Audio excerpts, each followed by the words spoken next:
Thank you Jesus, thank you heavenly father. हम आज बात करना चाहते हैं बर्डन के विषय में। मोस्टली यूथ कहता है कि हमें बर्डन है, स्ट्रेस है, कुछ भी अच्छा नहीं लगता और हम चाहते हैं कि हम सब कुछ छोड़ छाड़ कर कहीं चले जाएं। तो ये सोल्यूशन नहीं है। तो आज मैं बताना चाहती हूँ ये बर्डन क्या है, ये स्ट्रेस डिप्रेशन क्या है जो आप हैंडल नहीं कर सकते। हिब्रू लैंग्वेज में लिखा हुआ है, 4853 में लिखा हुआ है, 4853 में लिखा, ऐसा लोड जिसे आपको बियर नहीं कर सकते, ऐसा स्ट्रॉन्ग लेबर जो आप उसे कैरी ही नहीं कर सकते, उसे कहते हैं स्ट्रेस। जैसे भजनकार भी कहता है, क्योंकि मेरे अधर्म के कामों में मेरा सिर डूब गया और वह भारी बोझ के समान मेरे सहने से बाहर है। मैं बहुत दुखी हूँ और झुक गया हूँ और दिन भर मैं शोक का पहरावा पहने हुए हूँ। ये 38 में लिखा हुआ है ना।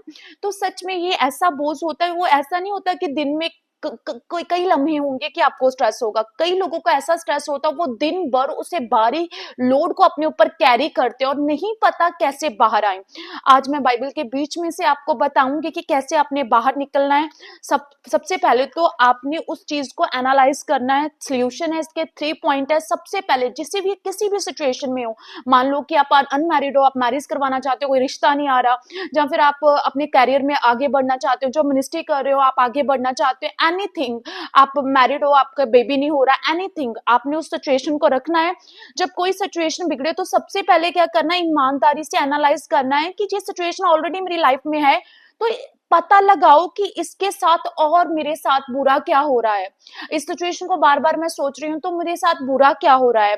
उसके बाद मेंटली उसे एक्सेप्ट करना है। ठीक है, मैं नहीं बेबी पैदा कर रही हूँ, इसे एक्सेप्ट करना। अगर आप उसमें फाइट करते रहोगे, मान लो कि आपकी मैरिज नहीं होगी, आप फाइट करते रहो, नहीं मैं ही ऐसी हूँ, मैं ही ऐसी हूँ, तो क्या होगा, आप बर्डन में रहोगे। आपने एक्सेप्ट करना है, ठीक है कोई रीजन है जिसके कारण अभी मैरिज नहीं हो रही, उसे मेंटली उसे चीज को एक्सेप्ट करना, एनालाइज करना उस प्रॉब्लम को, और शांति से ये देखना है कि इससे मैं बाइबल के बीच में से इसे अपनी लाइफ से कैसे सॉल्व आउट कर सकती हूँ। ये 3 पॉइंट है।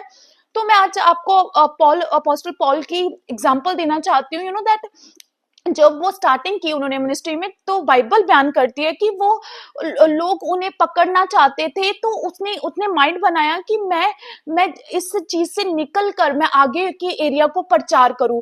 तो उसके पास डिवाइन हेल्पर आए, उन्होंने उसे टोकरी में उतारा और वो आगे के एरिया में सुरक्षित पहुंचा। नेक्स्ट जब वो एथेंस में गया तो उसके माइंड में ये नहीं था कि मैं मूर्ति इतनी मूर्तियां मैं क्या करूं इन मूर्तियों का। उसका ध्यान मूर्तियों की ओर नहीं था, उसका ध्यान सर्वशक्तिमान परमेश्वर की ओर था कि कैसे मैं खुदावन के लोगों को प्रचार करूं, कैसे इन्हें जीवित खुदा के बारे में बताऊं। जब वो जहाज में था सभी का ध्यान ये था कि जहाज टूट जाएगा तो हम मर जाएंगे, लेकिन उसका ध्यान मृत्यु की ओर नहीं था। उसका ध्यान ये था कि इसमें से निकल के मैं अपने सर्वशक्तिमान परमेश्वर का प्रीच करूं। यू नो दैट नेक्स्ट जब हम रीड करते हैं, वो एक टापू में पहुंच गया जहां पर लोगों को लग रहा था कि देखो सच में ये कोई ऐसा ही अपराधी होगा, इसलिए सांप ने इसे डस लिया। उसका ध्यान सांप और लकड़ियों की ओर भी नहीं था, उसका ध्यान इस बात की ओर था कि यहाँ पर कितने लोग हैं, कैसे इन्हें शुभ समाचार दूं। अगर आपका ध्यान स्पिरिचुअली हो गया, स्वर्गीय यरूशलेम की ओर आपका ध्यान हो गया, तो यू नो दैट सॉल्यूशन आपका होगा, स्ट्रेस आपका नहीं होगा, आपकी लाइफ में आशा होगी। यीशु के सामर्थी नाम में, आमीन।